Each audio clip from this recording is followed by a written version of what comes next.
નમસ્કાર, હું છું અલ્પાને. આપ જોઈ રહ્યા છો CB24 ન્યૂઝ.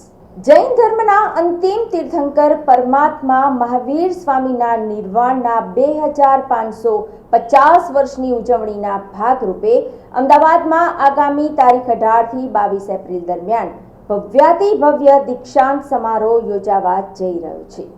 આ દીક્ષાંત સમારોહમાં 35 મુમુક્ષુ એક સાથે સંયમનો માર્ગ અપનાવશે. આ દિવસ માટેની ઘણા દિવસોથી તડામાર તૈયારીઓ શરૂ થઈ ચૂકી છે.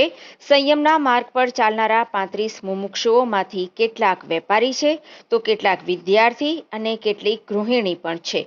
અમદાવાદમાં યોજાનાર આ મહોત્સવમાં અમદાવાદમાં રહેતા 9 મુમુક્ષુઓ દીક્ષા લેવા જઈ રહ્યા છે, જેમાં એક સંપૂર્ણ પરિવાર, એક પતિ પત્નીની જોડી, એક સગા ભાઈ બહેન સહિત એક મુમુક્ષુ દીક્ષા લેવા જઈ રહ્યા છે. જ્યારે 12 મુમુક્ષુ સુરતના છે, જેઓ આગામી તારીખ 15 એપ્રિલે સુરતથી અમદાવાદ તરફ પ્રયાણ કરશે. જેમાંથી એક સુરતનો 25 વર્ષનો યુવક છે. આ યુવક CA ઇન્ટરમીડિયેટ અને ગાયક સંગીતકાર છે.